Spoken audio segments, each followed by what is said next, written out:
नमस्कार श्रोते मित्र हो, दीपक रेगे कथाकथन चॅनलवर तुम्हा सगळ्यांचं मनापासून स्वागत. मित्रांनो, तुम्ही ऐकताय पोपटराव भसे यांची जोडीदार ही कादंबरी. पण तत्पूर्वी तुम्ही जर आत्ता चॅनलवर पहिल्यांदा आला असाल किंवा अजूनपर्यंत चॅनल सबस्क्राईब केलं नसेल, चुकून तुमच्याकडनं चॅनल सबस्क्राईब करायचं राहून गेलं असेल तर प्लीज चॅनल सबस्क्राईब करा. मित्रांनो, ऐकूया पोपटराव भसे यांच्या लेखणीतनं साकारलेली कादंबरी जोडीदार आणि आज भाग दुसरा. दुपारची वेळ होती. मी रोजच्याप्रमाणे पलंगावर लोळत असताना शारदाचा फोन आला. मी विचारलं, बोला बाईसाहेब. काय नाही, सहज फोन केलता. काय करती? काही नाही ग, थोडा वेळ झोप घ्यावी म्हणून वरती आले होते.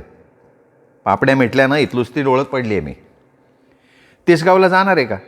हो जाणार आहे 5 वाजता. का? नाही, सेंटची एक बाटली आणायची होती. आणि ते की आणखीन काय? नाही, आणखीन काय नको, फक्त उद्या सकाळी लवकरात लवकर ये. हो येते. रात्री पुन्हा फोन करते तुझ्या आठवणीत राहण्यासाठी. दिवसभर सोडणार नाही. रूपाला पण आण बरोबर. राजबेंड्या जोडीदाराच्या नादात आमच्याकडे दुर्लक्ष करणार नसशील तर फोन कर. अगं वैशिव, मनपसंत जोडीदार मिळाला असला ना तरी उद्या तुझा दिवसभराचा सहवास माझ्यासाठी लाख मोलाच आहे बघ. ठीक आहे, तुझी बोळवण केल्याशिवाय घरी येणार नाही. फोन ठेवल्यानंतर 8-10 मिनिटांनी रूपावरती आली. माझ्याजवळ बसली आणि म्हणाली, अक्का तुझ्या कपाटात ते साने गुरुजींचं श्यामची आई होतं ना? होतं नाही, आहे.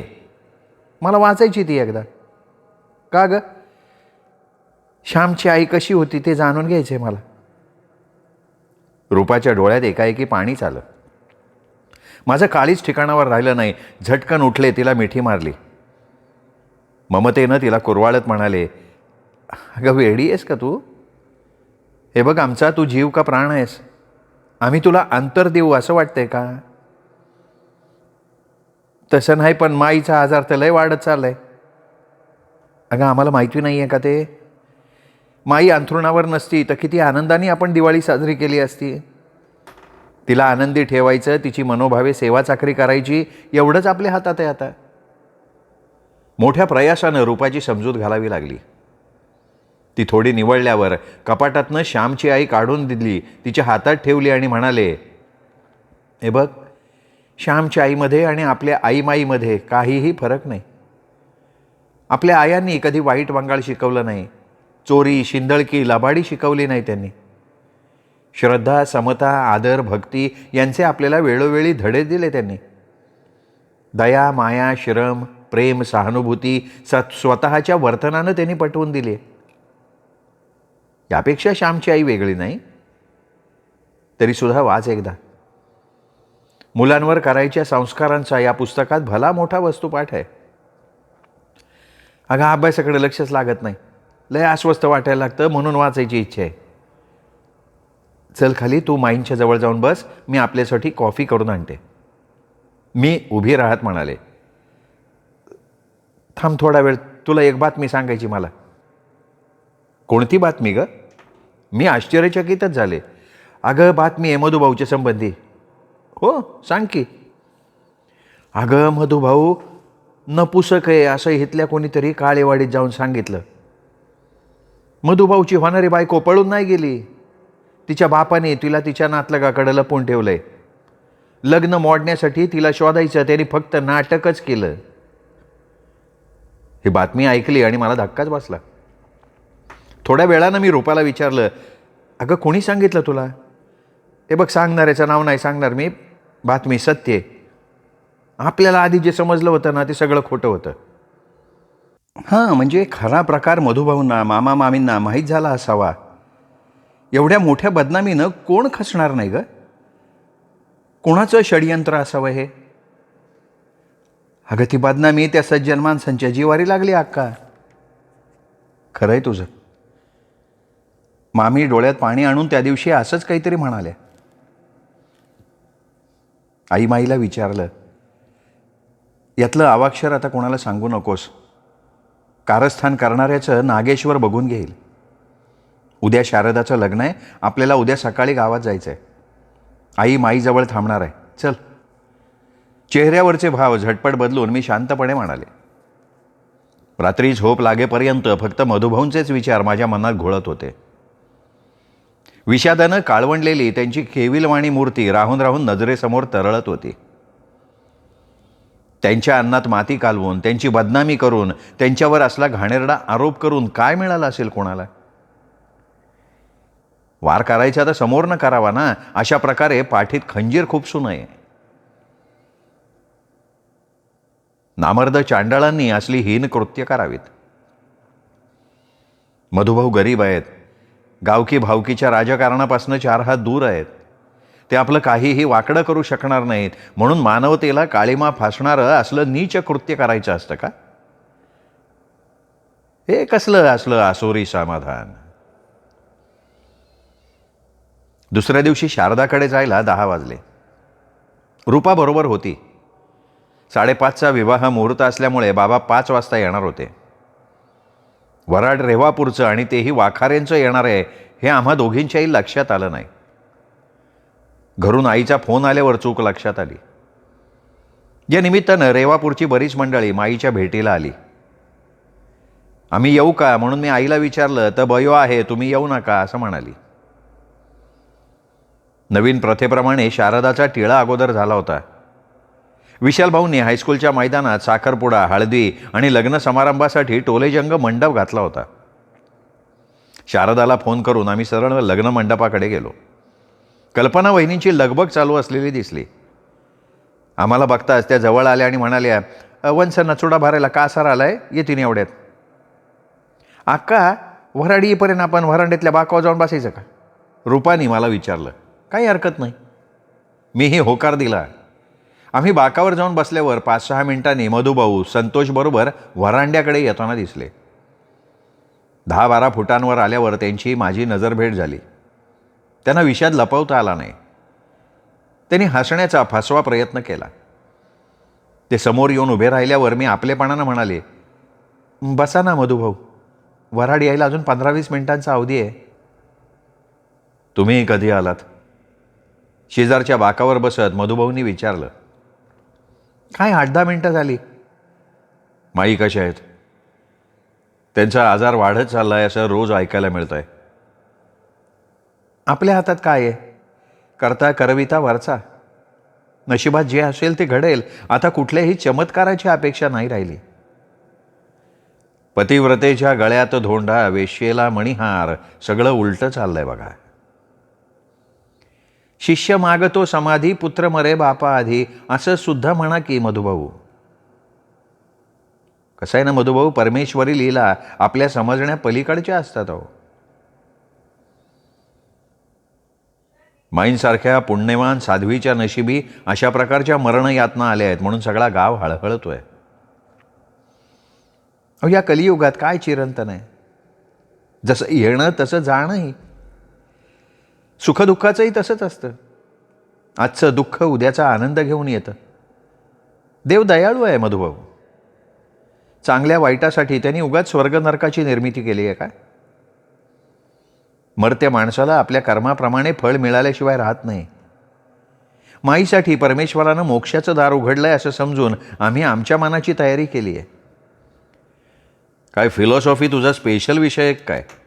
नाही, ही आमच्या आयांची फिलॉसॉफी आहे. माझा स्पेशल विषय सायकॉलॉजी आहे. खरं सांगते मधुभाऊ, हसू नका. मला ना अजून माझीच मानसिकता समजलेली नाही आहे. मधुभाऊ आता खळखळून हसले अगदी मनापासून आणि म्हणाले, आता मी सुद्धा खरं सांगतो. तुझी भेट झाली. नागेश्वराला प्रदक्षिणा घालून आल्यासारखं वाटायला लागलंय. तुमच्या दुःखात मी सहभागी आहे आणि तुझं द्वयार्थी बोलणं मला समजलंय. येतो मी. विशाल भाऊंनी मला स्वयंपाकखोलीत बसून राहायला सांगितलंय. नाताळची सुट्टी संपायला 2-3 दिवसांचा अवधी असताना माईला सकाळपासून जास्त यातना व्हायला लागल्या. चहा पित असताना त्यांना चक्कर आली, पाठोपाठ रक्ताची वांती झाली. मग पोट दुखायला लागलं. वेदना वाढायला लागल्या. ती तळमळत असताना मी डोळ्यात पाणी आणून बाबांना विचारलं, बाबा माईला बरं वाटेल म्हणून आम्ही आजपर्यंत आग्रह धरला नाही. आता तरी सांगा ना कुठला आजार आहे माईला? आईबाबांच्या डोळ्यांना धारा लागल्या होत्या. आसवड ढाळता ढाळता ते म्हणाले, तू गाडी घेऊन ये पुरी, माईला आपण दवाखान्यात ॲडमिट करू, एखाद्या तज्ज्ञ डॉक्टरला बोलवून घेऊ, मी अजून आशा सोडलेली नाही पुरी. मी वेळ घालवला नाही. पाषाणाचं काळीच करून उठले. आउटहाऊसमधनं बाबांची सफारी लगबगीनं बाहेर काढली. पोर्चमध्ये आणून उभी करताच पळत माईच्या खोलीत गेले. माईला बाहेर नेण्यापूर्वी बाबा आईला म्हणाले, उमा, आसवांला आवर घाल. अगं तू खचली ना तर मी कोलमडून पडल, तुला सावरलं पाहिजे. मी अन्वयशू पुढं जातो. बापू बैयाला इथं थांबायला सांगून तुम्ही दोघी संध्याकाळी या. रात्रीची तू माईजवळ थांबत जा, दिवसाचा आमच्यापैकी कोणी बी थांबल. तिसगावच्या सुश्रुषा हॉस्पिटलमध्ये माईला ॲडमिट करायला 10 वाजले. स्पेशल रूम मागून घेतली. रानडे डॉक्टर सलाईन लावत असताना बाबा म्हणाले, डॉक्टर, पुण्यातून एखादा तज्ज्ञ डॉक्टर बोलून घेता येणार नाही होय? हे बघा, या विषयावर आपण माझ्या ऑफिसमध्ये जाऊन चर्चा करू. पेशंटची प्रकृती नाजूक आहे, इथे बोलणं योग्य नाही. सलाईनद्वारे डॉक्टरांनी माईला झोपेचं इंजेक्शन दिलं होतं, म्हणून बाबांच्या पाठोपाठ मी सुद्धा डॉक्टरांच्या ऑफिसमध्ये गेले. आम्ही खुर्चीत बसल्यावर डॉक्टर म्हणाले, शेठजी, पुण्यात डॉक्टर कामत नावाचे एक तज्ज्ञ सर्जन आहेत, त्यांना मी तातडीनं बोलावून घेतो. ऑपरेशनशिवाय आता दुसरा पर्याय नाही. पण ऑपरेशन सक्सेसफुल होईल ना डॉक्टर? मी न राहून विचारलं. वैशाली, तुझ्या माईला फुफ्फुसाचा कॅन्सर झाला आहे. ऑपरेशन करून सुद्धा अशा रुग्णाची खात्री नाही देता येत. पेशंटला वाचवण्याची शिकस्त करणं इतकंच आता आमच्या हातात आहे.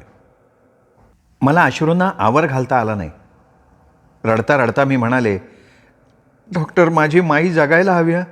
कुठल्याही परिस्थितीत कितीही किंमत देऊन ती जगायला हवी. बघ, शांत हो ना पोरी. अगदी डॉक्टर आहेत ते, काय देव नाही आहेत. त्यांच्या प्रयत्नांना यश मिळू दे म्हणून काळजावर दगड ठेव आणि देवाची प्रार्थना करत बस पोरी. बाबा म्हणाले आणि मग मी तिथे थांबलेच नाही. गलित गात्र होऊन आस्ते आस्ते माईंच्याकडे गेले. माईला कॅन्सर झालाय हे मला पहिल्यांदाच समजलं होतं. हा आजार असाध्य असतो. बाधित अवयव काढून टाकला तरी हा रोग पूर्णपणे बरा होऊ शकत नाही हे मला माहिती होतं. माई आता वाचणार नाही, मला रूपाला कायमची सोडून जाणार या कल्पनेनं व्याकुळ होऊन मी तिच्या जवळ जाऊन बसले. माई डोळे मिटून शांतपणे पडली होती. डोळे खोल गेले होते. गालाची हाडं दिसायला लागली होती. तिची काया पिवळी पडली होती. ती फार कृश दिसायला लागली होती. माई रोगमुक्त होईल अशा खरोखर कुठल्याही चमत्काराची आशा राहिली नव्हती. फक्त दिवस घटिका मोजणं बाकी होतं. परतीच्या सीमारेषेवर उभ्या असलेल्या माईला माघारी बोलवण्याचं सामर्थ्य कुणातही नव्हतं. एखाद्या वेड्यासारखी मी दिवसभर अन्न पाण्याविना माईजवळ बसून राहिले. तहानभूक पळून गेली होती. आई शेतात आणि माई घरात असल्यामुळे जन्मदात्या आईपेक्षाही माईने मला जास्त प्रेम दिलं होतं. कळायला लागल्यापासून आठवतंय मला. आमच्या घरात भांडणतंटा सोडा, साधी धुसफूससुद्धा कधी मला ऐकायला बघायला मिळाली नाही. बाबांनी कधी उणंधुणं केलं नाही. दोघींना ते सारखा न्याय देत आले. कुणालाही काहीही कमी पडू दिलं नाही. उभ्या नांदगावात आमच्यासारखं सुखी समाधानी दुसरं कुटुंब नव्हतं. दुःख आणि दुखणं हा प्रकारच आम्हाला माहिती नव्हता. आणि पहिल्यांदा या दोन्ही गोष्टी नशिबी आल्यामुळे आम्ही सगळे सैरभैर झालो होतो. बाबा हताश होऊन दिवसभर बाहेरच्या व्हरांड्यात बसून होते. बाबांना असं एका जागेवर बसून राहिलेलं मी कधीही पाहिलं नव्हतं. त्यांनाही अन्न पाण्याची आठवण झाली नव्हती. तासातासानं यायचे, 5-10 मिनिटं थांबायचे, पुन्हा व्हरांड्यात जाऊन बसायचे. त्यांची ही दयनीय अवस्था मला बघवली नाही. थोरली मुलगी म्हणून मला माझ्या कर्तव्यांची जाणीव झाली. स्वतःला सावरून मी दुकानात अण्णांना फोन केला, कॉफी बिस्किटं मागवली आणि कॉफीचा ग्लास त्यांच्या हातात देताना म्हणाले, बाबा, अहो मला काळजावर दगड ठेवायला सांगितला होता ना तुम्ही? मग तुम्हीच असे हातबल झाला तर आम्ही कोणाच्या तोंडाकडे बघायचं? सगळं जग दुःखानं भरलंय बाबा. या जगात लाखो माणसं असाध्य रोगांनी ग्रासलेली आहेत. हजारो माणसं रोज किड्यामुंग्यांसारखी मरतायत. काही तर औषध पाण्याशिवाय बेवारच्यासारखी तडफडून मारतायत. वर्तमानपत्रात, दूरदर्शनवर वाचत बघत नाही का तुम्ही?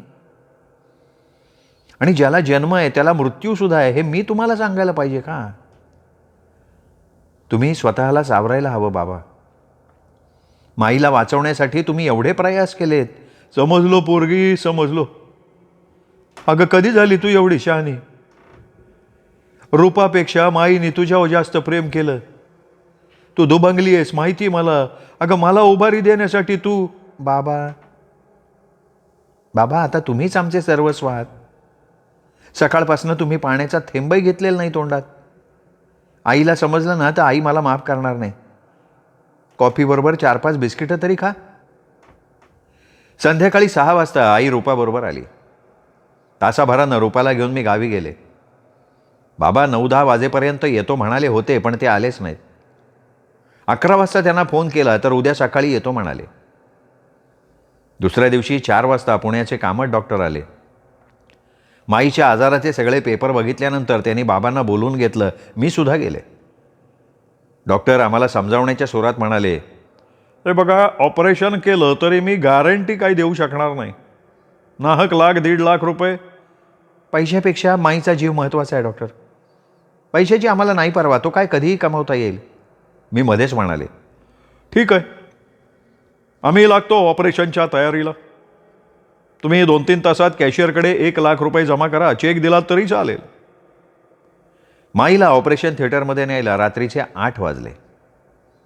जवळजवळ 3 तास ऑपरेशन चालू होतं. तोपर्यंत आम्ही चौघेही बाहेर बसून होतो. 11:30 वाजता डॉक्टर कामत बाहेर आले. त्यांना बघताच आम्ही झटकन उभे राहिलो. डॉक्टर कामत म्हणाले, ऑपरेशन व्यवस्थित पार पडलं आहे, पण धोका काही टळलेला नाही. 48 तास मी काहीही सांगू शकत नाही. शेठजी, पेशंटची काळजी घ्यायला आम्ही आहोत. तुमच्यापैकी कोणीतरी एकानं इथे थांबायला हरकत नाही. बाकीच्यांनी घरी जावं. डॉक्टर रानडे म्हणाले, माई शुद्धीवर कधी येईल? 4-5 तासांनी येतील त्या शुद्धीवर. पण त्या शुद्धीवर आल्या तरी त्यांच्याशी बोलायचा कुणीही प्रयत्न करू नका. आणि बाकीच्या कोणाही नातलगाला आम्ही 2 दिवस भेटू देणार नाही. मग मी आईबाबांना म्हणाले, मी थांबते इथे, तुम्ही घरी जा. काल रात्रभर तुमचं जागरण झालंय, तुम्हाला आरामाची गरज आहे. उद्या सकाळी रूपाला इथे पाठवून द्या, मग मी येईन. नाही पोरी, मी थांबते ग. घरी गेले तरी माझ्या पापण्या मिटणार नाहीत बघ. मी ऐकलं नाही. आईला मी बळच गाडीत बसवून टाकलं. पहाटे 5च्या सुमाराला माई शुद्धीवर आली. कणत कणत तिने डोळे उघडले. मी तिच्या जवळ बसून होते. माझ्याकडे बघून तिने किंचित स्मित केलं आणि लगेच पुन्हा डोळे मिटून घेतले. 15-20 मिनिटांनी मी तिला साद घातली. तिने हळूच डोळे उघडले. शरीराची थोडी हालचाल पण केली. जरा वेळानं खोल आवाजात ती म्हणाली, घशाला कोरड पडली आहे, थोडं पाणी पाज. नर्स माझ्याजवळच होती. तिने संमती दिली. मी 2 चमचे पाणी पाजलं. ओठावरनं जीभ फिरवून माईने विचारलं, तुझे आई बाबा घरी गेले का? मी मान डोलावली. कधी येतील? आत्ताशी फटफटीत झालंय, 8 वाजेपर्यंत येतो म्हणाले. रूपा आली होती? हो आली होती. तू रात्रभर जागीच आहेस?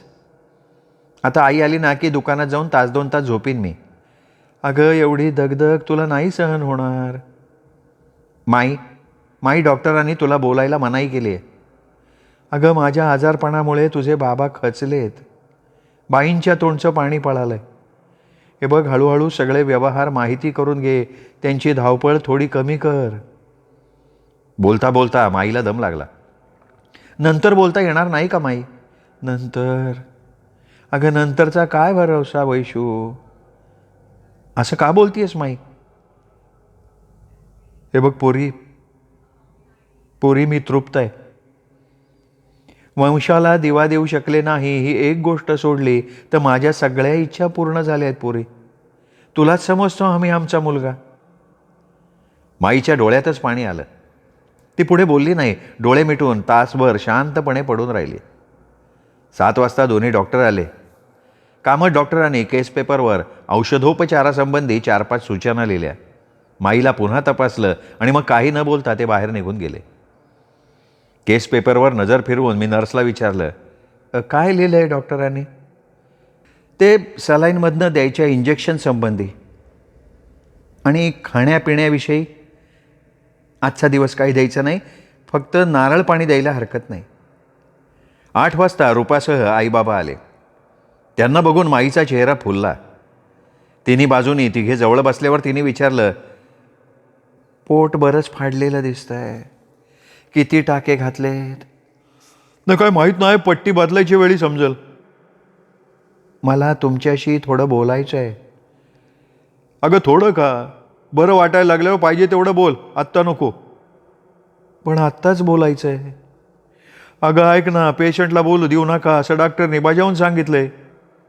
अहो असं नका करू, बोलू द्या मला. राहून जायला नको हो, द्या मला बोलायची परवानगी. अगं माझा शब्द कधी वालंडला नाही तू. आयुष्यभर परवानगीच घेत आली माझी. तुम्ही तरी कधी नकार दिलाय का मला? अगं पण डॉक्टर रागवले म्हणजे? नाही रागवणार. थोडक्यात सांगते, माझा भरवसा नाही. जावं लागणार असं दिसतंय. गेले तरी भरल्या कपाळानं समाधानानं जाणार आहे. फक्त सोन्यासारख्या माझ्या लेकींची आबाळ करू नका. रूपा अल्लड असली तरी आपली वैशू फार शहाणी आहे, समंजस आहे. तुमचं ओझं आता थोडंफार तिच्या खांद्यावर द्या. तुम्ही फार दगदग करू नका.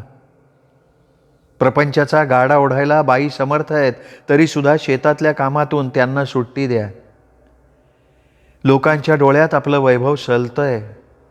कुणावर अतिविश्वास टाकू नका, कुणाच्या कारस्थानाला बळी पडू नका. बोलता बोलता माईला खोकल्याची उबळ आली.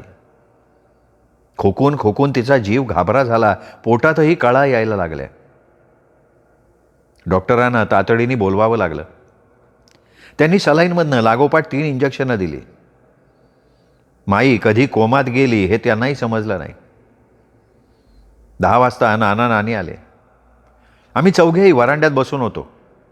मी नानांना सांगितलं, माई सिरियस आहेत, त्यांना ऑक्सिजनवर ठेवलं आहे. संसर्गाच्या भीतीमुळे डॉक्टरांनी आम्हाला बाहेर जाऊन बसायला सांगितलं आहे. आणखीन 48 तास ते कोणालाही भेटायची परवानगी देणार नाहीत. लांबून नाही बघता येणार का गं? नानींनी विचारलं. माई काचबंद खोलीत नाही आहे नानी. आता दवा पाणी चालू असताना असं मधीच या काय की दुखणं वाढलं कसं? दुखणं कधी कोणाला सांगून येतं का नाना? आई बाबा गप्प होते म्हणून मीच प्रतिप्रश्न केला. ऑपरेशन झालं, बयोकडनं कळलं. आता घरी गेलात ना की कुणीही भेटायला जाऊ नका असं गावात सांगा, नाही तर माणसांची रीग लागेल. कुणालाही भेटता येणार नाही. डॉक्टर काय म्हणाले ग? नानेंनी चौकशी केली. आता नशिबावर हवाला आहे. चहा पाणी नाश्ता केलात? हो केला. अगं तुम्ही सगळे इथं बसून आहात हे माहिती असतं ना तर 4-2 भाकरे थापून आणले असते. इथे घर आहे आमचं. शिवाय इथे प्रेमाची, विश्वासाची, आपलं म्हणणारी कितीतरी माणसं आहेत. ऑपरेशनची फी किती सांगितली डॉक्टरने? नानांची ही चौकशी मला आवडलीच नाही. मी कडवट स्वरात म्हणाले, नाना हो आमच्या तोंडचं पाणी पळालंय. शिळोप्याच्या गप्पा मारत बसायची ही वेळ नाही आहे. तोंडात चपराक बसल्यासारखा नानांचा चेहरा झाला. त्यांनी पुन्हा तोंड उघडलं नाही.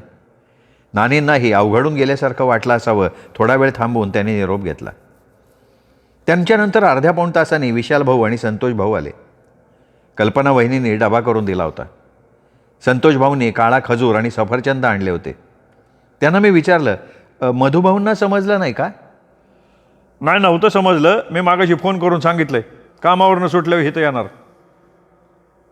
माईंची प्रकृती नाजूक आहे विशाल भाऊ. डॉक्टर कोणालाही भेटू देत नाही आहेत.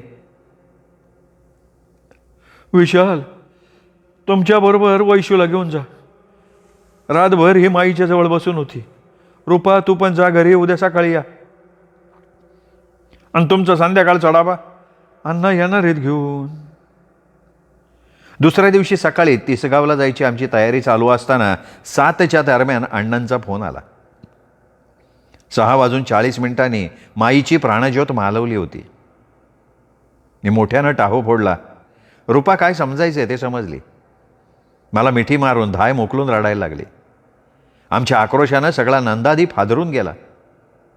बापू नुकतेच गावात गेले होते, बयो आलेली नव्हती, बंगल्यात आम्ही दोघीच होतो. आमचा आकांत कोणालाही ऐकू गेला नाही. रूपाला शांत करण्यासाठी मला आसवांना आवर घालावा लागला. काळीच फाटलं होतं. माईच्या मृत्यूची कल्पनाच सहन होण्यासारखी नव्हती. आमच्या कुटुंबाचा तो कल्पवृक्ष होता. त्या कल्पवृक्षाच्या शीतल छायेत आम्हा दोघा बहिणींना उन्हाचा साधा चटकासुद्धा लागला नव्हता. वर्षाअखेरीचा तो शेवटचा दिवस होता. 31 डिसेंबर. 30 तारखेला ती कोमात गेली. शेवटच्या श्वासापर्यंत शुद्धीवर आलीच नाही. कोमात असतानाच माईने जगाचा निरोप घेतला. आदल्या दिवशी नको नको म्हणत असतानाही जे बोलली तेच शेवटचं निर्वाणीचं. माझा भरवसा नाही, भरल्या कपाळानं समाधानानं जाणार आहे म्हणाली. तिला मृत्यूची चाहूल लागली होती. नंतरचा काय भरवसा असंही म्हणाली. ती जे काही सांगून गेली ते विसरून जाण्यासारखं नव्हतं. फार मोठं सत्य तिने सांगितलं होतं की कोणाच्या कारस्थानाला बळी पडू नका, कोणावर अतिविश्वास ठेवू नका. तिच्या बोलण्यातला मतितार्थ मला उमगला होता. मी वंशाला दिवा देऊ शकले नाही, तूच आमचा मुलगा आहेस असं म्हणाली. सगळं आठवतंय मला. रूपा थोडी शांत झाल्यावर आसवं पुसून मी पहिल्यांदा विशाल भाऊंना आणि नंतर आत्याचा मुलगा प्रशांतला फोन केला. मला मुलाची भूमिका बजावायची होती. पहिल्यांदाच अंगावर फार मोठी जबाबदारी येऊन पडली होती. अवघ्या 15 मिनिटात विशाल भाऊ संतोष भाऊसह नंदादीपवर हजर झाले. त्यांच्यानंतर नाना, नानी, संजय, विजय आले. मधुभाऊ मात्र दिसले नाहीत. विशाल भाऊ संतोष भाऊंनी आमच्या सगळ्या नातलगांना फोन केले. 12 वाजेपर्यंत अंत्यविधी होईल असं सगळ्यांना सांगून संजय, पंडित वगैरे 5-6 तरुणांसह प्रेत ताब्यात घेण्यासाठी आणि पुढच्या व्यवस्थेसाठी तिसगावला गेले. तासाभरात नंदादीप पुढचं मैदान गर्दीनं फुलून गेलं. श्रोतेमित्र हो, पोपटराव भसे लिखित जोडीदार ह्या कादंबरीचा दुसरा भाग इथेच संपला. तिसरा भाग उद्या ऐकूयात. वैशाली येणाऱ्या सगळ्या संकटांना कोणत्या धीरानं तोंड देतीये, कशी तोंड देतीये, फक्त जोडीदार या कादंबरीत. भेटूया उद्या पुन्हा.